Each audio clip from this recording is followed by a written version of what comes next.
Muito bem. Queridos, hoje eu quero pintar um quadro diante de você. Hoje eu quero ser um pintor na sua vida. Essa já é a mensagem. E antes de começar essa mensagem, eu vou contar uma experiência que eu tive 4 anos atrás. Nós fomos para Israel 4 anos atrás, e na volta nós passamos por Paris, e a minha esposa voltou logo para o Brasil. Eu fui ver a minha mãe, e uma semana depois eu tive que voltar para Paris para voltar para o Brasil. Mas eu tive um dia, aliás, eu planejei dessa forma, que eu tivesse um dia na cidade de Paris, porque eu queria ir para o museu chamado Louvre. É o maior museu de riqueza cultural do mundo. Então, eu cheguei lá de manhã, e eu fui em Paris, né? Eu fui para o Louvre, e o voo só saiu meia-noite do aeroporto. Então, eu fiquei mais ou menos das 9 da manhã até o museu fechar às 6 da tarde. Foi muito tempo que eu gastei lá dentro. Eu fiquei muito cansado, minhas pernas estavam chumbo, mas por mais incrível que pareça, eu só consegui ver a metade daquele acervo daquele museu. E naquele museu tem muitos quadros. Aliás, vamos ver algumas fotos desse museu. Rafa está lá em cima, estou vendo? Está aí, né? Tem que apagar, principalmente do palco. Senão, apesar que nós compramos um projetor novo, ele tem até vontade própria, ele está subindo. A gente acertou ele, mas está subindo. Amém. Deve ser um cristão que vai estar subindo. Aleluia, glória a Deus. Dá para ver a imagem legal? Se apagar do pau. Isso, muito bem. Então, esse museu, quantos já viram isso em algum filme, alguma coisa? Esse aí é o museu, é o antigo palácio da Rei da França, e foi transformado em museu. Ele é muito impressionante. Tem quadros, tem estátuas, tem cada coisa interessante. Sabe que eu vi lá? Baalins, que a Bíblia diz, da época dos antigos, né, do Antigo Testamento, esse Baalins, que a terra os israelitas, infelizmente, começaram a adorar, né, essas coisas todas. Então foi muito interessante. Agora, é interessante que junto comigo tinha uma outra pessoa que eu também encontrei no aeroporto. Ele falou: eu também passei o dia todo em Paris. E eu falei: então eu fui para o Louvre. Ele também, eu também fui. Além do Louvre, eu fui para a Torre de Eiffel, eu fui para Notre Dame, vi um monte de coisas. Eu falei: rapaz, mas como você fez isso? Como você foi lá para o Louvre? Ele falou que não, eu entrei lá no salão, no hall de entrada, tirei umas fotos e já foi embora. Falei: rapaz, que doideira, o cara perdeu o melhor. Troca a foto. É o 2. Isso. Então, olha só, ele só entrou no hall de entradas. Esse é só o hall de entradas, tá, gente? Ele tirou umas fotos e, eu já fui lá. E agora é interessante, eu falei que eu quero pintar um quadro diante de você, porque eu creio que o Espírito Santo faz isso com a gente, de vez em quando. Ele pinta um quadro diante de nós, da nossa história, daquilo que Ele quer fazer na nossa vida. Agora é interessante, olha só, troca a foto para o 3. Então isso é uma das salas do Louvre lá. E olha só, os quadros, né? Enormes quadros. E você e eu, que nós não somos muito ligados em pintura, talvez a gente iria passar lá rapidinho. Legal, tem um quadro aí de 2 pessoas, tem um quadro lá bem grande de um momento, não sei de quê. Mas a gente passa lá rapidinho, dá uma olhada e depois passa adiante. Mas olha só o que pessoas fazem. Troca aí de imagem. Olha, é uma coisa fantástica. Só o prédio já é uma obra de arte, né? Mas troca mais uma vez. Olha só, o que as pessoas fazem? Eles sentam, em todo lugar tem esses bancos, e eles sentam em frente dos quadros e ficam contemplando os quadros. Então tem gente que fica lá por horas sentados, olhando um quadro, contemplando esse quadro, se deliciando com esse quadro. E tem gente lá que até copia, que desenha, e tem outros que ficam observando os quadros. Então, eu, pela falta de tempo, eu passei rapidinho, vi os quadros lá. Eu só parei mesmo para ver o quadro mais famoso, não é o quadro mais importante, mas o quadro mais famoso, que fica lá. Troca mais uma vez. Esse quadro, você já conhece, Mona Lisa, tem muito a ver comigo, porque Mona Lisa significa minha Lisa. Então, a minha esposa é Lisa, então, toda vez eu estava na frente do quadro, eu lembrei tanto da minha esposa. Não porque ela parece com ela, não. Mas por causa do nome, Mona Lisa, minha Lisa. E assim, eu estava com tanta saudade que até mesmo eu já vi um pouco da Lisa aí, porque mais, deixa para lá. Bom, então teve gente que ficou em frente daquele quadro, é um quadro bem pequenininho, desse tamanho assim. Mas eles ficaram lá contemplando esse quadro, olhando esse quadro. Mas, queridos, tinha também muita gente, igual o meu amigo que eu encontrei, que... eu já fui lá no Louvre, tirei foto do hall de entradas e já... Não, eu também já fui lá, para depois mostrar, olha para onde eu fui.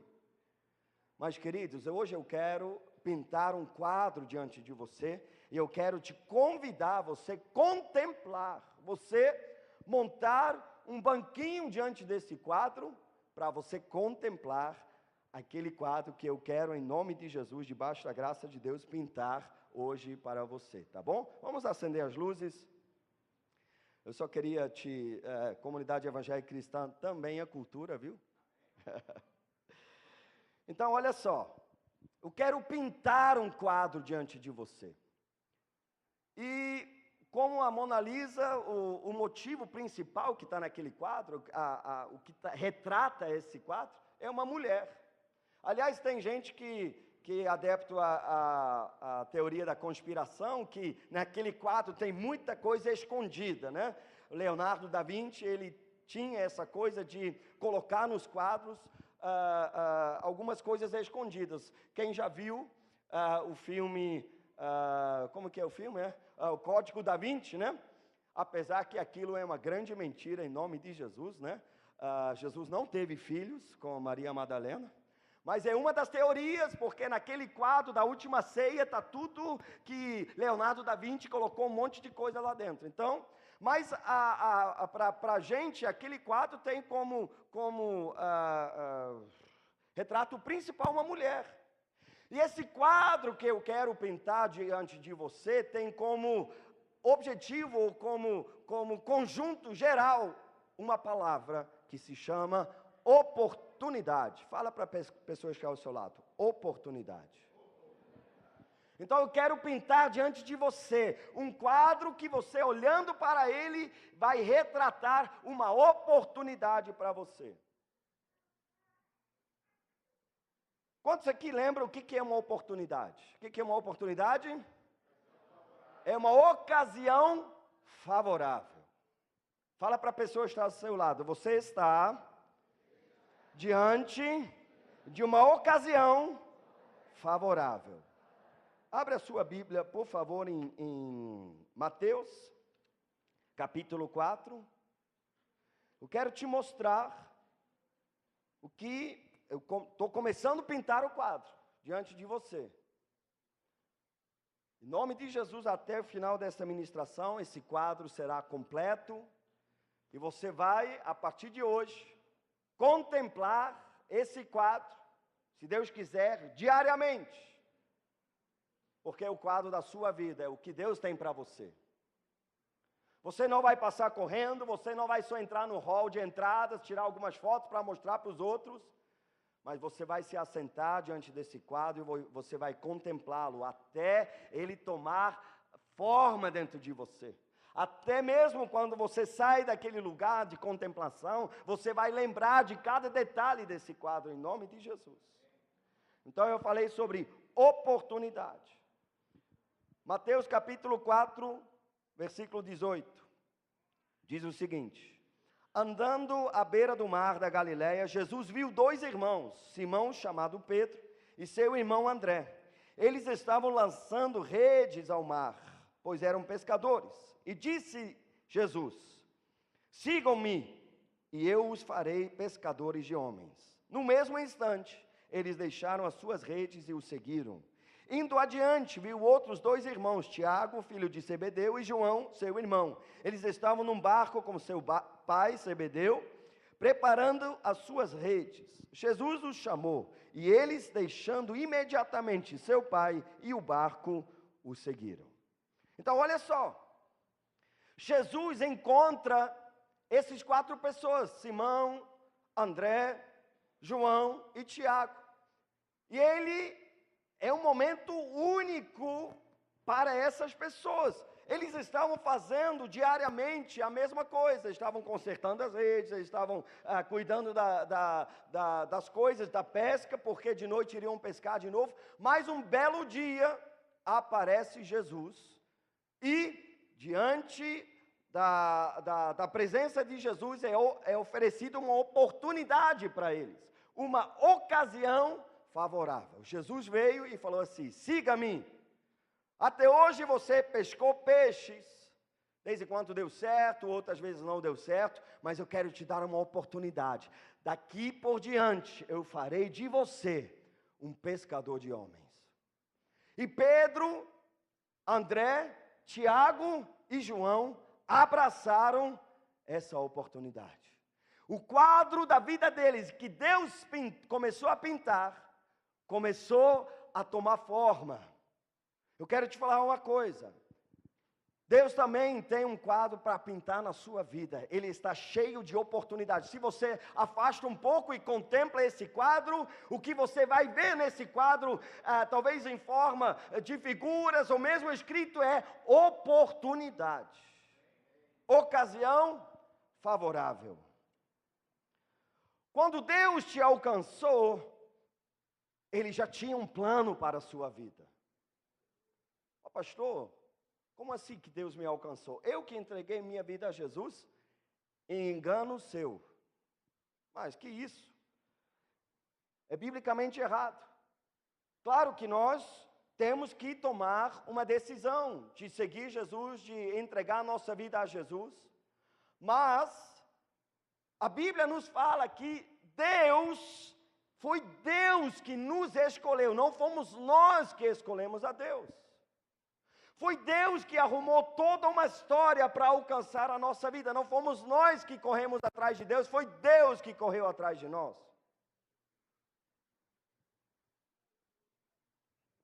Eu sempre falo, olha, a sua empolgação, ela me empolga também. Mas graças a Deus eu tenho buscado a minha empolgação no Espírito Santo e na contemplação do quadro que Deus tem pintado diante de mim para a minha vida.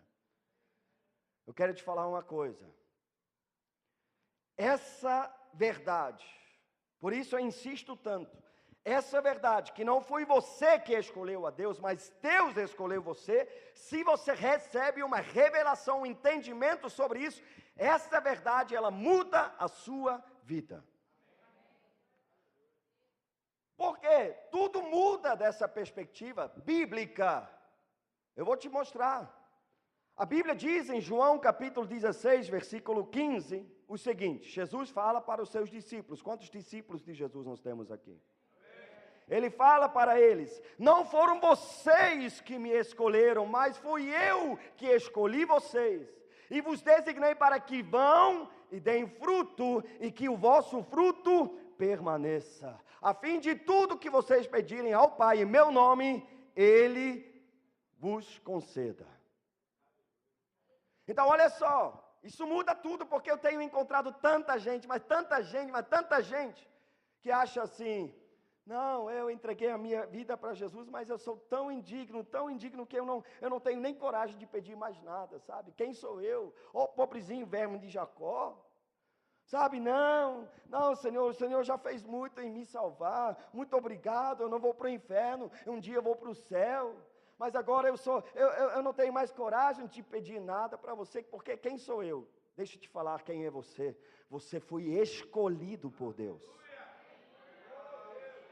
Você não é um produto do acaso, você não está aqui por acaso, você não está na comunidade evangélica cristã por acaso, foi Deus que te escolheu. E quando você entende isso, isso muda a sua vida. Por que eu estou afirmando isso para você? Porque foi uma verdade, é uma verdade na minha vida. Eu cresci sem pai.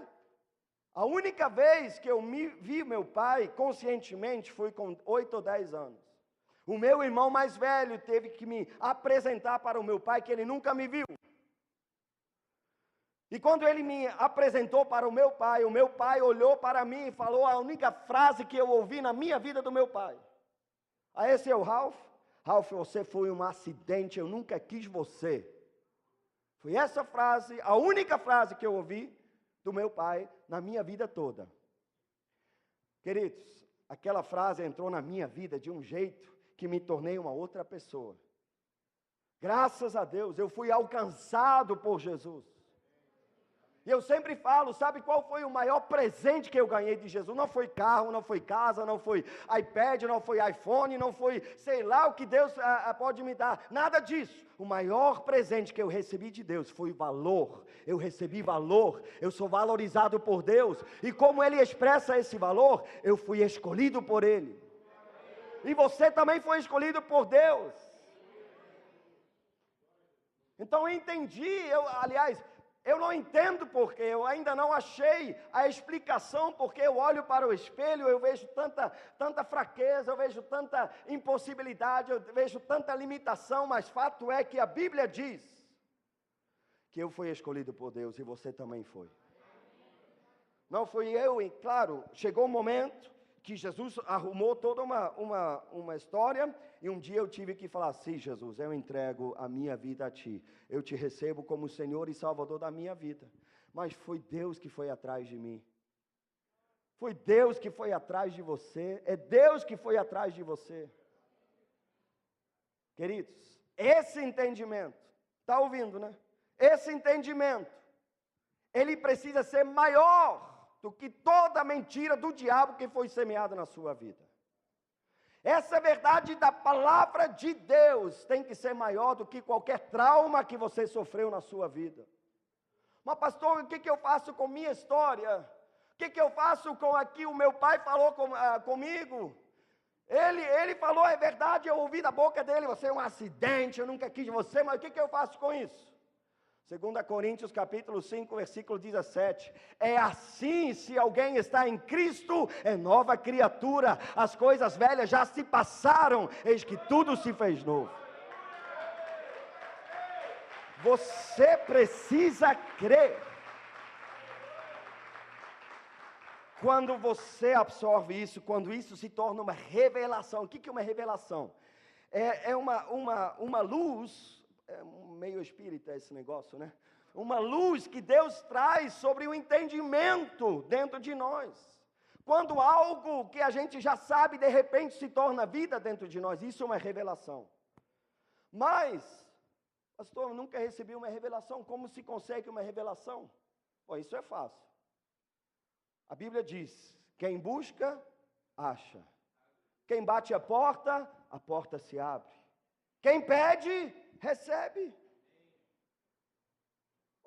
Aqui, se o meu povo se humilhar e orar, buscar a minha face e se afastar dos maus caminhos, eu ouvirei dos céus. É desta forma que as coisas acontecem no reino de Deus. Quem busca, acha. Então, se você chegar para Deus e falar assim, Deus, eu preciso de uma revelação, eu não vejo valor em mim, eu não me valorizo, eu não vejo condições, mas me traz revelação que não fui eu que escolhi o Senhor, mas foi o Senhor que me escolheu. Deus vai te revelar esse negócio, e essa revelação vai mudar a sua vida. Quando estão começando a ver o quadro que está sendo pintado diante de você?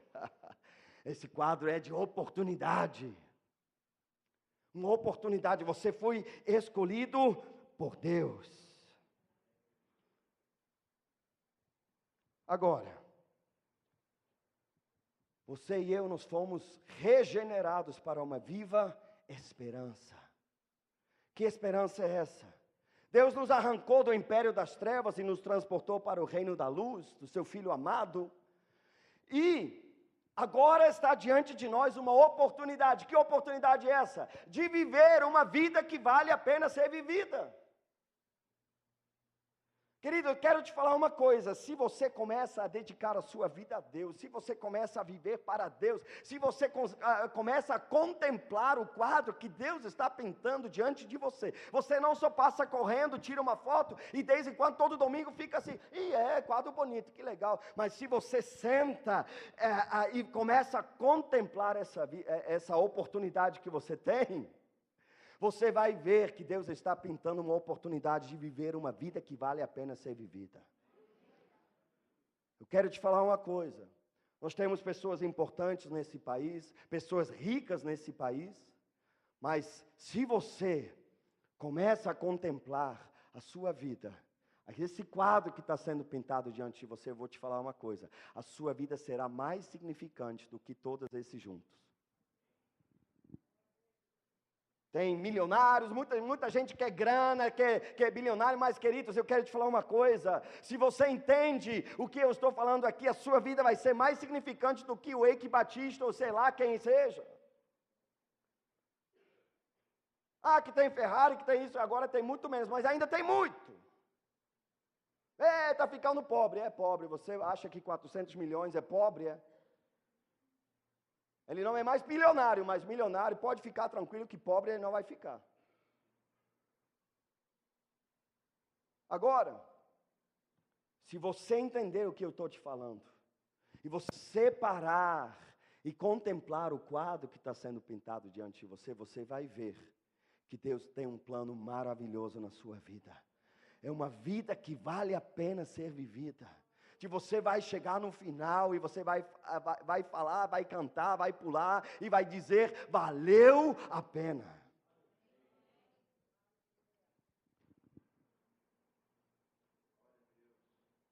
Interessante. Essa vida, ela tem uma garantia da parte de Deus. Essa garantia da parte de Deus no meio evangélico se chama promessa. Mas é uma garantia. Deus garante para nós que se você dedica a sua vida a Ele, e a obra dEle, e os planos que Ele tem para você, Ele vai suprir todas as suas necessidades.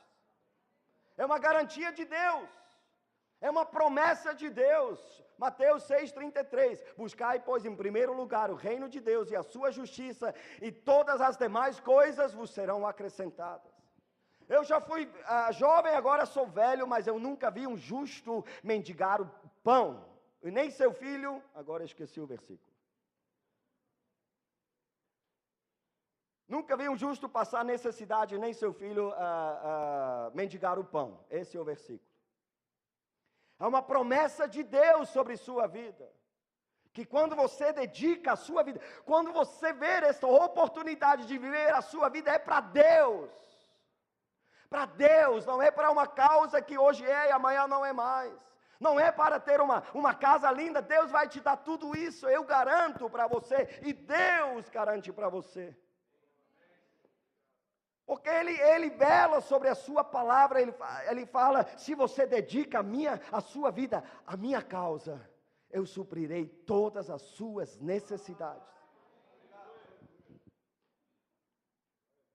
Nós temos que ter fé para essas coisas. Aplicar fé são as promessas de Deus. Estamos rodeados de nuvens de testemunhas que isso já está acontecendo. Temos a oportunidade de sermos instrumentos de transformação por onde nós andarmos. Se você para um pouco, me dá uma cadeira vazia aí. Aí, ó, ela mesma. Eu pedi uma vazia, dessa você estava sentado. Poxa, estava bem preenchida, viu? Eu já pedi a Deus, Deus me dá uma cadeira, está até quente, que isso? Me dá uma cadeira no mundo espiritual que eu posso colocar na frente desse quadro e todo dia eu quero me assentar na frente desse quadro. Porque nesse quadro eu posso ver oportunidade. Qual é a oportunidade? Uma das oportunidades. Eu sou um agente de transformação. Nesse quadro eu posso ver que eu serei usado para ganhar a minha família para Jesus. Eu sou um agente de transformação. Faz parte do quadro que Deus está pintando diante de mim. Eu posso ver naquele quadro não só a minha família. Quantos aqui querem ganhar a sua família para Jesus? Mesmo. Está no quadro que Deus já pintou para você. Está lá. Mas não só a minha família, meus colegas de trabalho, meus amigos, meus vizinhos. Você tem a oportunidade de ser um agente de transformação. Mas tem crente que tem uma visão tão limitada.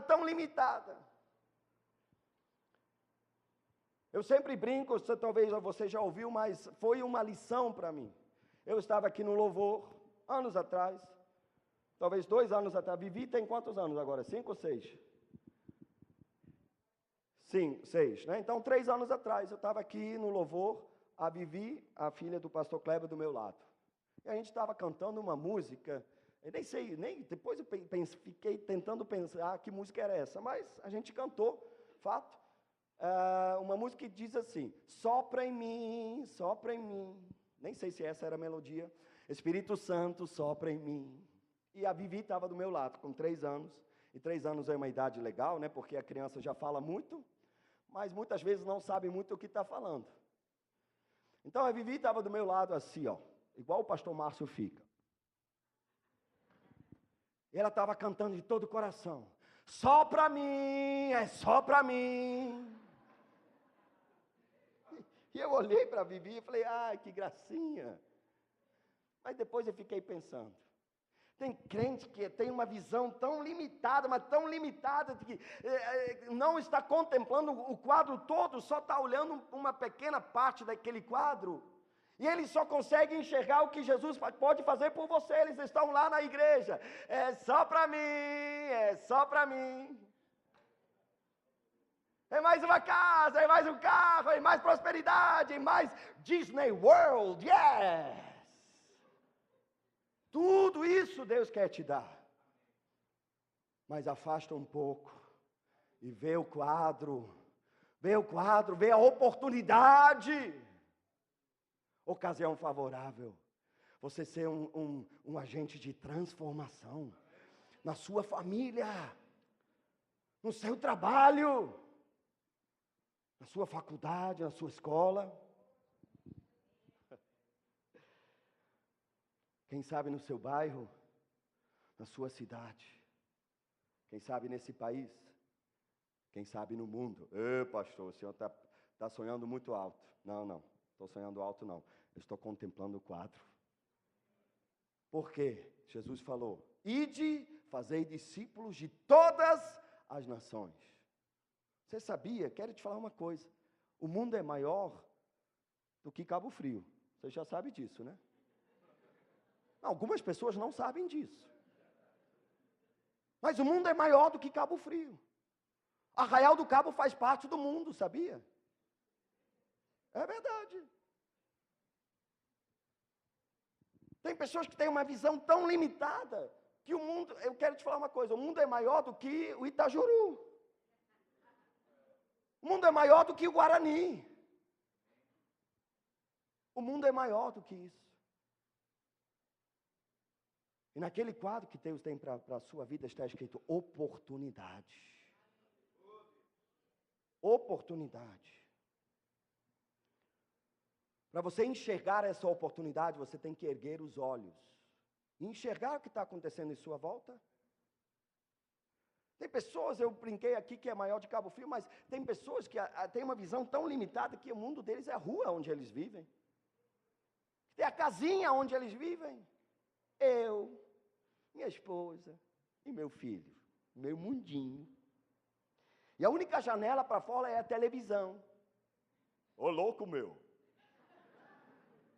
A única janela que tem para fora desse mundo é a televisão. Aí vem no Rio de Janeiro, no Rio de Janeiro só tem bandido. Mas não é não, no Rio de Janeiro tem muita gente boa, viu? Mas se a sua única janela que você tem é a televisão, é a imagem que está passando, e acaba tomando forma o seu pensamento. Às vezes, quando a gente tem que levar e trazer alguém do Rio de Janeiro, às vezes é a maior luta achar alguém que vai lá no Rio de Janeiro buscar alguém no aeroporto. Não, pastor, eu nunca fui, eu não sei, meu Deus, pá. Aí tem que ir o gringo. Pastor Ralph é sinistro, parece que tem um GPS, ele já passou, nasceu com um GPS na cabeça. É claro que o cara é suíço, né? Aí tem que ir eu para o Rio de Janeiro buscar mais. Por quê? Não, eu nunca peguei a estrada. Não, porque eu não conheço o Rio de Janeiro. Não, porque chega lá em São Gonçalo, as nuvens fecham, tudo escuro, só tem bandido na rua. Quero te falar uma coisa, o mundo é maior do que aquilo que você está vendo. Olha para o quadro geral. Tem outras línguas que são faladas nesse mundo, sabia? É.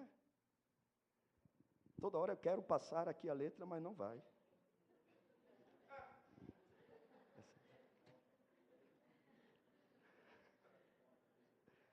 João capítulo 4, versículo 35. Jesus fala para os seus discípulos: gente, erguem os olhos, os campos já estão brancos para a colheita. Queridos, eu quero, em nome de Jesus, porque um dia eu também estava assim, olhando só para mim. Mas um dia o Espírito Santo colocou a mão dele debaixo do meu queixo, levantou os meus olhos e falei: Ralph, enxerga o que está acontecendo em sua volta. É verdade, você não vai mais para o inferno, glória a Deus, você vai para o céu. O seu sofrimento agora foi amenizado. Aliás, muitas vezes não foi nem amenizado, mas levantando os olhos e enxergando como algumas pessoas em minha volta sofrem. O meu sofrimento desapareceu na hora.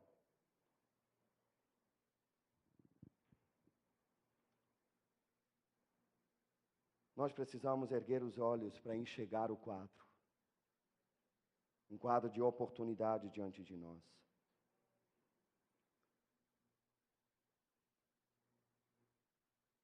Queridos, nós estamos diante de uma oportunidade. Que oportunidade é essa? De influenciar a nossa sociedade. Sabe quando o Brasil vai mudar? Sabe quem são os agentes de transformação dessa nação inteira? Sabe quem são? Não são os políticos, não são os assistentes sociais. Nós recentemente tivemos contato com assistentes sociais por questões do processo de adoção de uma criança. E sabe que eu descobri? Os assistentes sociais estão perdidos, eles não sabem o que fazer com essa sociedade. Eles não sabem fazer. O que fazer, aliás. Não sabem mesmo. Deve ser a coisa mais frustrante de lidar com problemas da sociedade, sem crer num Deus que pode todas as coisas, que diz o que é impossível para os homens, é possível para Deus. Porque o que falar diante de um pedófilo, que falar diante de um casal que gerou um filho no ventre, a única razão de ter gerado esse filho, aliás, não era filha, saiu agora essa semana nos jornais, a única razão de terem feito um filho é para, assim que nascer, uma semana depois, começar a abusar sexualmente dessa criança. O que um assistente social faz com uma pessoa dessa? O mundo diz, sabe uma coisa? Solução para isso? Bandido bom é bandido morto. Não tem jeito. Mas graças a Deus tem jeito em Cristo Jesus. Nós somos agentes de transformação. Sabe quando esse Brasil vai mudar? Não quando a gente vai ter político suficiente cristão que está ali. Graças a Deus nós precisamos dessa turma. Mas o Brasil vai mudar quando eu e você mudamos, quando a gente assume o nosso papel na sociedade, quando a gente começa a enxergar o quadro e a possibilidade, a oportunidade que Deus está nos dando. E assumir o nosso papel em nome de Jesus. Queridos, eu já falei na terça-feira no Tadel Integrado, mas infelizmente muita gente não teve a oportunidade de assistir, mas eu quero te incentivar você a assistir, está no nosso site, o Tadel Integrado. Ao meu entender, é uma palavra muito impactante, muito, muito profunda e vai mudar a sua vida. Agora, eu falei ali, você já pensou um dia sobre esse negócio de eu e minha esposa irmos para a Suíça, abrimos uma igreja lá? Você, de fato, depois, poxa, pastor Ralf, pastor Elisa vão embora, o que vai ser de nós? Você já parou e pensou uma vez o que isso significa? Deixa eu te falar uma coisa. Eu sou da Suíça, com 22 anos eu vim para o Brasil. Eu me formei lá na Suíça, era uma pessoa totalmente comum, fiz faculdade de arquitetura de interiores ou decorador de interiores, mas eu sempre acrescento, eu sou macho de verdade, viu? Não confunde as coisas. Mas formado, trabalhando. Aí Deus me chamou para o Brasil para trabalhar com crianças de rua. Eu saí, eu vendi tudo que eu tinha, pouco que eu tinha lá na Suíça, eu vim para o Brasil com nada. Só eu vendi essas coisas para poder pagar a passagem, eu vim para o Brasil e fui trabalhar com crianças de rua. Essa missão ficava no meio de uma favela do Chacrinha, na Praça Seca. E eu fui morar num quarto que tinha duas beliches, que eram mais ou menos desse tamanho assim, ó. Desse tamanho.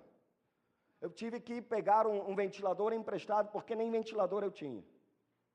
Um dia eu tive que ir para Madureira e não tinha dinheiro para pegar um ônibus. Aí já tinha observado outras vezes como a turma fazia para dar calote. Falei, rapaz, vai pegar a mão, um gringo, tudo branquelo, né? Mas eu tive que ir para Madureira, para resolver uma coisa da Receita Federal lá. Mas eu não tinha como ir. Então eu desci aquele morro, eu cheguei lá embaixo, eu falei, o que eu faço agora? Aí eu entrei no ônibus, fiquei lá atrás no ônibus, olhando para a tia, e a tia olhando para mim. A trocadora, a tia, né? E eu pensei assim, se eu falo qualquer palavra, ela vai descobrir que eu sou gringo. Mas eu era tão branco que era óbvio.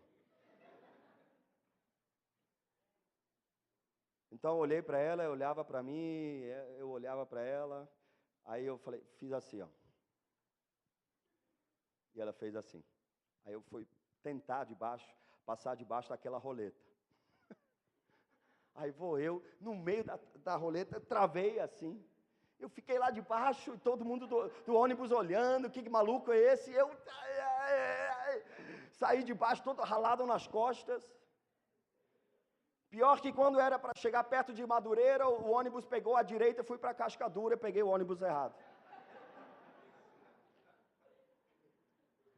Não tinha nada.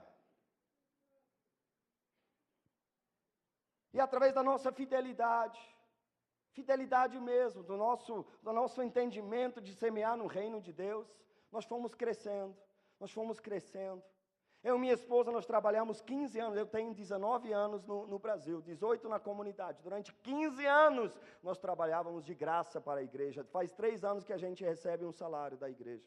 Mas 15 anos, a igreja não pagou nada para nós, por uma decisão nossa. Não porque a gente tinha dinheiro. Deixa eu te contar uma história. Um dia, a gente chegou a época de carnaval e tinha um retiro de carnaval. E eu peguei o dinheiro que a gente tinha, eu chamei minha esposa e falei o seguinte...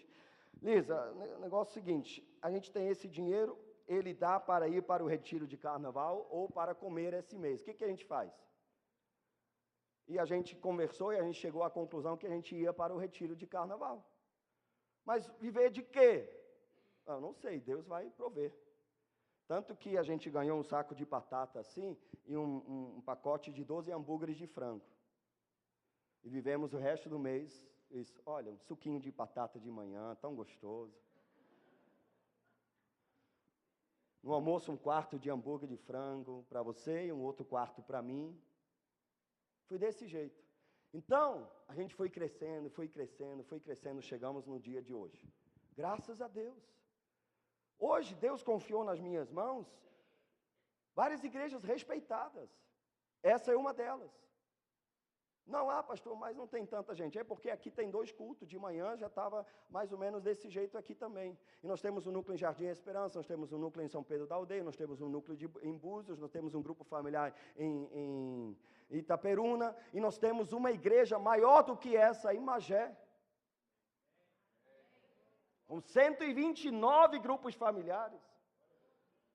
Eu viajo toda semana para contar essa história para dezenas, centenas, milhares de pessoas. Eu tenho hoje um carro muito legal, nunca tive um carro desse. Desde quando eu fico assim, o pastor Eibe entrou no carro e falou assim, uau! Eu falei assim, Eu moro numa casa legal, e agora, nesse exato momento, Deus chega e falei, olha, Ralph, chegou a hora de você voltar para a Suíça. Pastor, mas Suíça é mole, né? Ah, tá bom, ok, legal, obrigado. Será em nome de Jesus. Mas nós vamos começar tudo do zero. Não tem uma igreja esperando pela gente, não. Pastor Ralph vai ser dirigente de grupo familiar, a minha esposa vai ser anfitriã e auxiliar, aleluia. E nós vamos começar tudo, e mais um pouco de novo. Por quê? Porque pastores já chegaram para mim, Ralph, tu pensou direitinho nesse negócio, você está tão legal, agora que você está legal. Pô, faz a tua cama, rapaz, faz, né? Por que agora? Mas, queridos, sabe por quê? Eu estou vendo o quadro que Deus está pintando diante de mim. Há uma oportunidade. De vez em quando a minha carne treme, porque o diabo sopra no meu ouvido. E se não der certo? Eu fico assim, e se não der certo? Mas do outro lado eu penso o seguinte, e se der certo? E se nós vamos ganhar dezenas, centenas, milhares de pessoas lá na Suíça? E eu começo a contemplar o quadro, porque com a igreja de dezenas, centenas, milhares de pessoas na Suíça, nós vamos para a França, nós vamos para a Alemanha, nós vamos para a Áustria, nós vamos para a Espanha, nós vamos para a Itália, nós vamos ganhar a Europa para Jesus.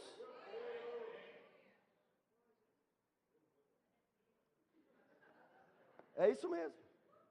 O que você acha de onde vêm esses pastores que vão ser os pastores dessas igrejas? Alguns da Suíça, mas alguns estão sentados diante de mim agora. Contempla o quadro. Oportunidade. Senta diariamente diante desse quadro. E fala assim, sim, Deus. Aleluia. Minha família, meus amigos. Eu vou me tornar um pastor, eu vou ganhar multidões para Jesus e vou cuidar bem delas. O mundo é meu limite. Ide fazer discípulos de todas as nações. Sim, Senhor, o menor virá a ser 1000 e o maior uma nação inteira. Esse é o quadro que você precisa contemplar. Para terminar, eu quero ler uma passagem que é tão interessante, tão legal. Mas, queridos, antes de ler, abre já a sua Bíblia em Lucas capítulo 24.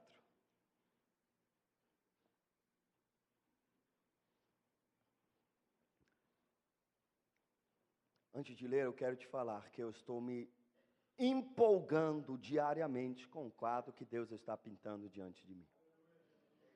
Agora eu estou te falando do meu quadro, mas deixa eu te falar uma coisa. Deus tem um quadro para você também. Se não é coisa, Deus, o Wellington falou, já aqui Deus não faz acepção de pessoas, mas Deus faz sim acepção de atitudes. Atitudes diante desse quadro. Você só vai entrar no hall de entrada, ai que legal, poxa, maneiro, legal, e pá, já vai para outro lugar. Ou você vai passar por esse quadro, ou todo domingo você vai olhar esse quadro, seria bom se fosse. Ou você vai começar a contemplar e ver os detalhes. Olha como ele está pintando isso aqui. Olha como ele tem sido cuidadoso para fazer esse detalhe ali. E isso começa a empolgar a sua vida. Você ouviu do pastor Eibe, a gente aplicar fé nas promessas de Deus, na palavra de Deus sobre nossa vida. Porque às vezes, de vez em quando, eu quero olhar para o lado e falar, Ralph, mas essa aqui é a realidade. Mas quem estava aqui nos dias do pastor Eibe já ouviu dele. E aí, filho morreu daquela mulher. Mas quando Geazi perguntou, como você vai? Vai tudo bem. Por quê? Ela estava olhando o quadro. Ela não estava olhando para as circunstâncias. Ela estava olhando o quadro. Mas meu grupo familiar está ruim. Mas vai ficar bom, porque eu já estou vendo. Meu setor está estagnado. É verdade, a gente tem que trabalhar, vamos fazer várias reuniões, mas eu já posso ver, o resultado final desse negócio vai ser esse aí. Porque Deus fala e Deus cumpre. Ele começa a boa obra e termina ela. Deus não é homem para que minta. Se Deus prometeu, Ele vai cumprir em nome de Jesus.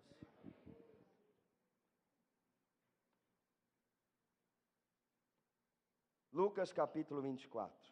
Uma história muito interessante. Deixa eu só explicar onde nós vamos ler, o que nós vamos ler. A partir do versículo 13. Jesus tinha dado uma orientação para os seus discípulos. E ele pintou um quadro diante dos seus discípulos.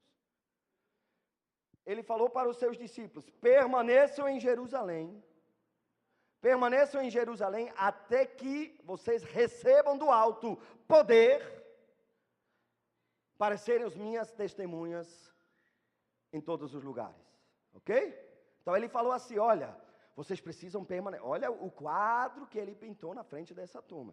Permaneçam em Jerusalém, porque se vocês permanecerem em Jerusalém, vai descer sobre vocês poder do alto. A promessa do meu Pai vai descer sobre vocês. Então não vão para lugar nenhum. E os discípulos contemplando aquele quadro, eles ficaram assim: sabe onde eu vou ficar? Eu vou ficar em Jerusalém.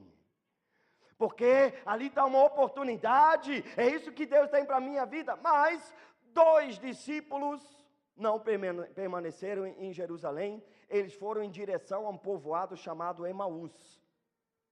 E olha só que coisa interessante. Eu creio que esse texto que eu vou ler é um texto profético sobre nós.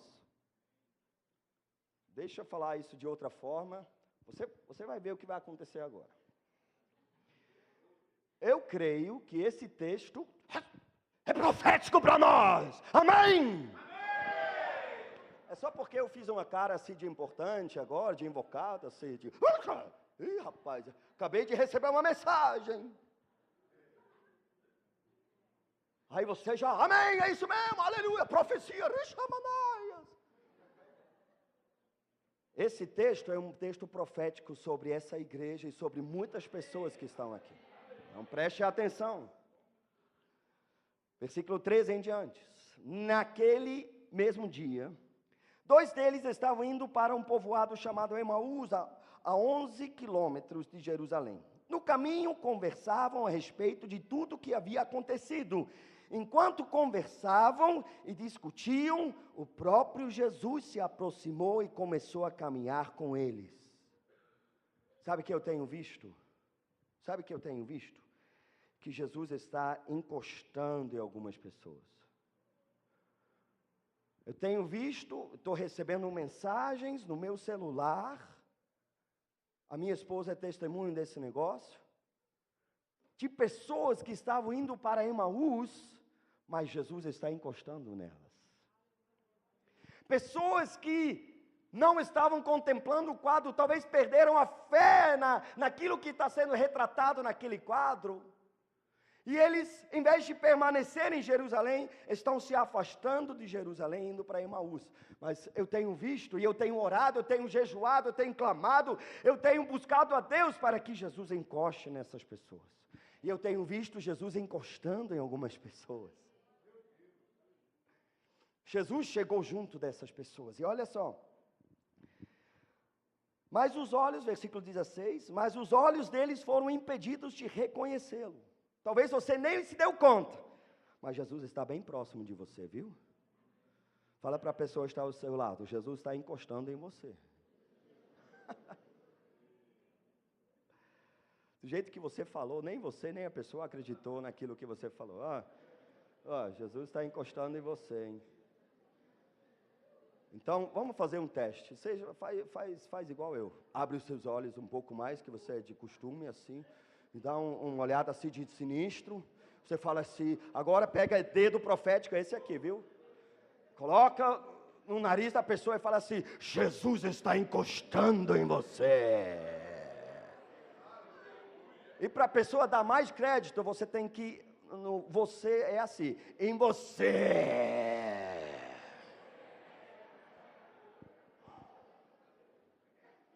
Agora, dá a resposta e fala assim: eu recebo.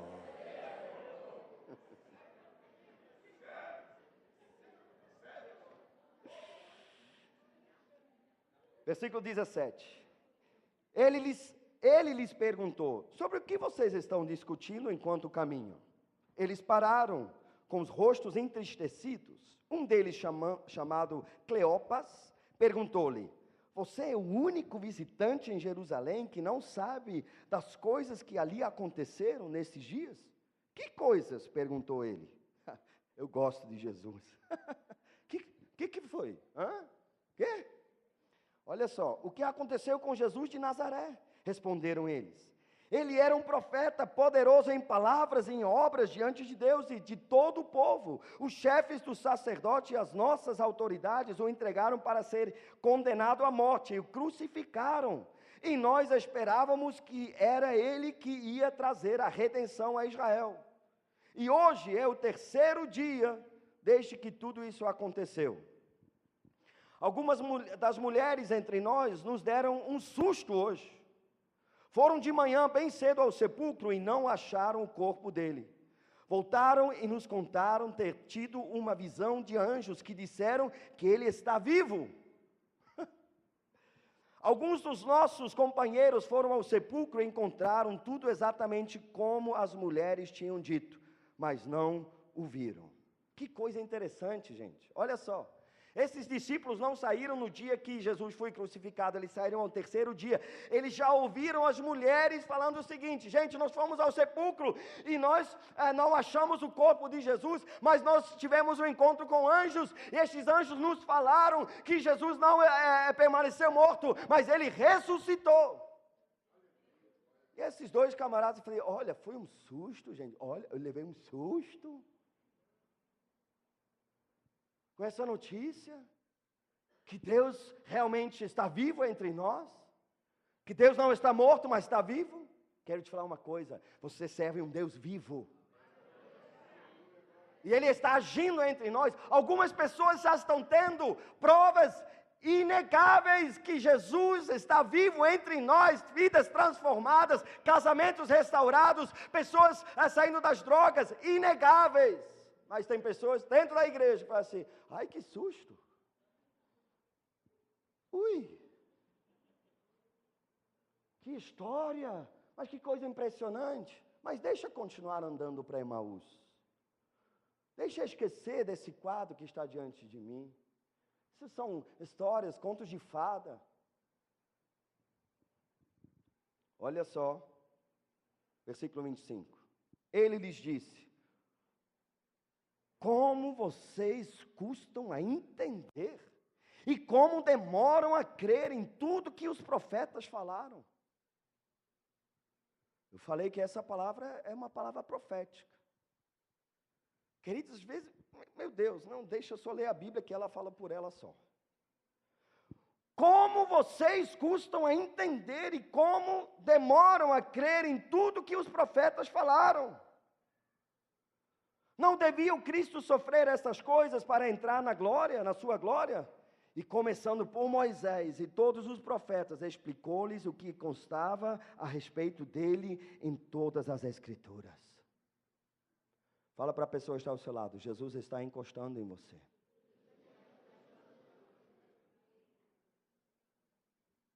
Mas se você está indo para Emaús, quem sabe Jesus precisa falar para você: meu filho, alô, como você custa a entender, meu Deus. Como você demora a captar a ideia. Você está acompanhando, você está ouvindo. Teve gente que viu anjos, que falaram que eu não estou morto, que eu ressuscitei. Tem pessoas lá dentro do seu grupo familiar que falaram: olha, o discipulado está mudando a minha vida, eu nunca mais fui o mesmo. Mas como você demora, meu filho, de captar a ideia?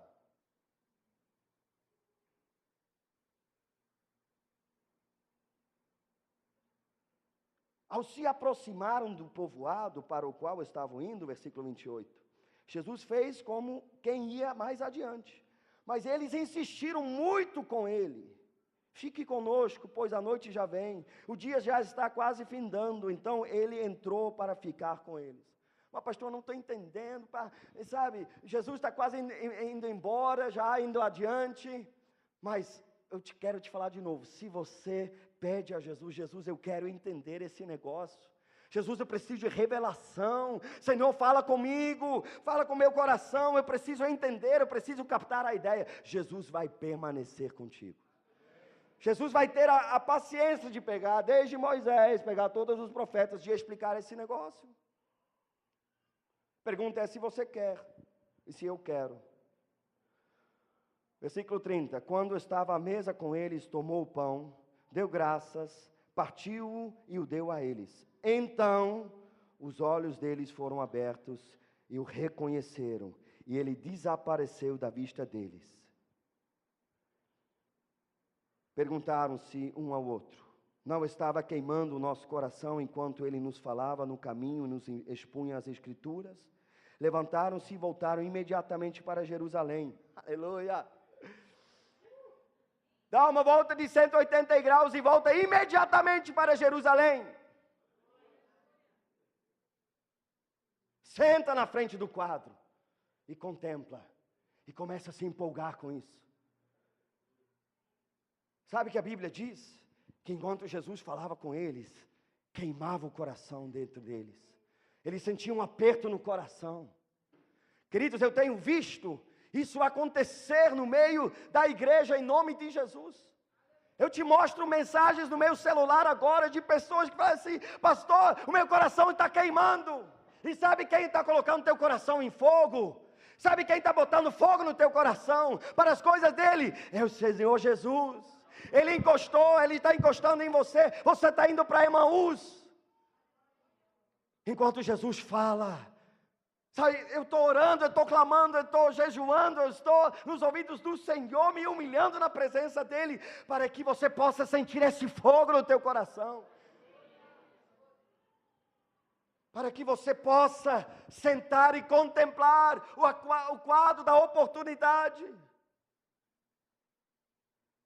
Eu te falo em nome de Jesus, em nome de Jesus.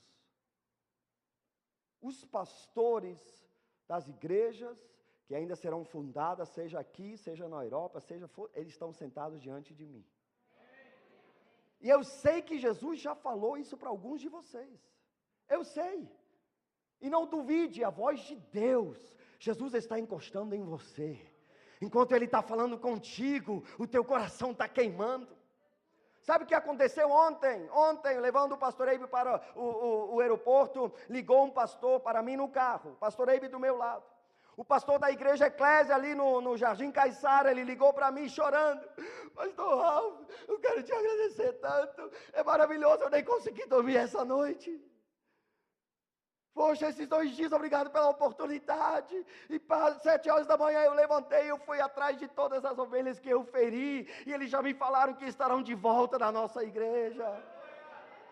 Jesus está encostando em algumas pessoas.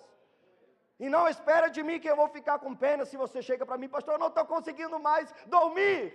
Que você passe muitas noites em claras, contemplando o quadro, empolgando o teu coração, queimando, dando uma volta de 180 graus, indo para Jerusalém, aonde descerá poder para serem minhas testemunhas.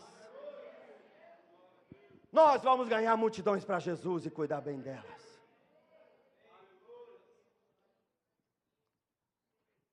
Volte para Jerusalém, que esse coração duro possa pegar fogo. Aleluia.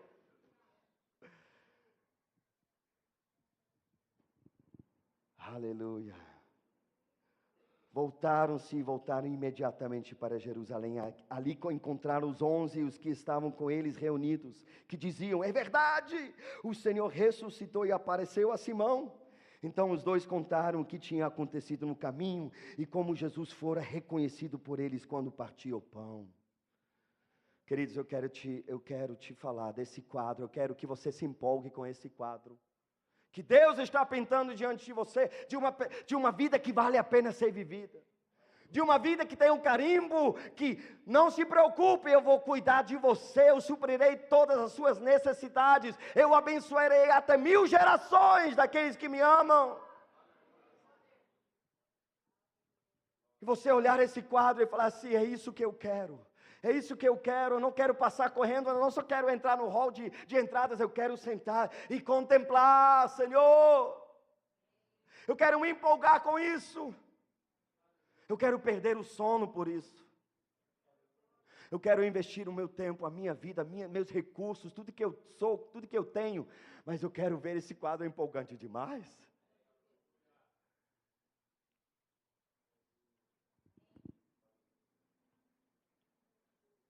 Jesus está encostando em nós, queridos.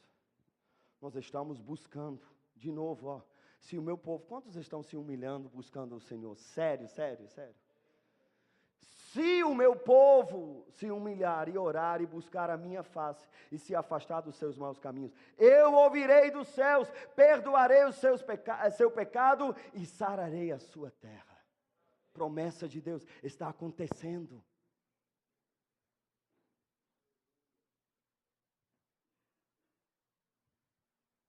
Me buscareis e me achareis, se me buscardes de todo o vosso coração. Deus está encostando em alguns. Eu vejo uma unção especial, querido, sobre casais jovens dessa igreja. Casais jovens. Os jovens mesmo, que não são casados ainda. Eu estou vendo uma unção especial sobre essa turma. Deus está colocando fogo nessa turma. Nós vamos fazer uma revolução por onde nós andarmos. Esse fogo vem de Deus. Vem de Deus. Você não é um acidente, você foi constituído profeta às nações. Você faz parte da geração que será o celeiro desse mundo, que irá desse país para todos os cantos desse planeta, declarando que Jesus Cristo é o Senhor, acompanhado de sinais, maravilhas, milagres. Contempla o quadro, contempla esse quadro. Quero te convidar, fecha os teus olhos, contempla o quadro. Contempla a tua família nesse quadro. Contempla teus primos, tuas tias, teus tios. Contempla os seus amigos. Enxerga o teu bairro. Você foi chamado. Você foi escolhido. Quem sabe, há anos você está caminhando na direção oposta daquilo que Deus tem falado. Mas Jesus está encostando em você, viu? Jesus está encostando em você. E o mesmo amor que Ele teve com esses discípulos indo para Emaús, Ele vai ter contigo. Ele vai te explicar desde Moisés, todos os profetas, para chegar em você. Porque você é aquele que está continuando a escrever o livro de Atos.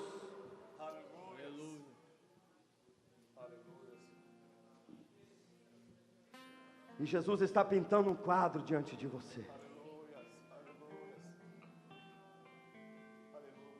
Senhor, me perdoa porque quantas vezes eu olhei de lado para a aparente realidade. Eu me deixei puxar para o buraco. Desesperança, descrédito. Mas eu pego uma cadeira espiritual, eu me sento na frente do quadro que o Senhor está pintando. Eu quero ficar horas sentado. Eu quero sentar todo dia diante desse quadro. Porque o Senhor ama pegar as coisas do mundo que nada são. Os loucos, os desprezados. E o Senhor está pintando um quadro diante de mim. Diante de cada um aqui.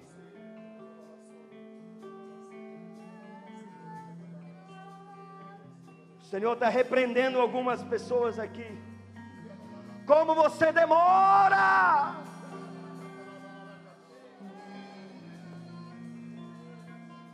Mas o amor de Deus está sobre você, como estava sobre esses discípulos. E Ele fez aquelas escamas cair, e Ele se revelou para os seus discípulos. E imediatamente eles voltaram para Jerusalém.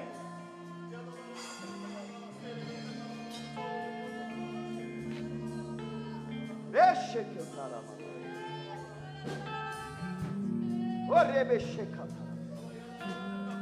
E eles sentiram o fogo do Senhor queimar nos seus corações. Que a mão do Senhor possa entrar no seu ser agora e pegar no teu coração. E que Ele possa pegar fogo, fogo, fogo. O queimar do Senhor. Toda a indiferença, toda a falta de fé que te levou para Emaús está sendo queimado por esse fogo.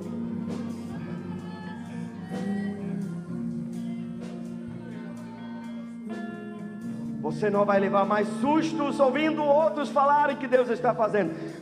Você vai experimentar o poder de Deus na sua vida.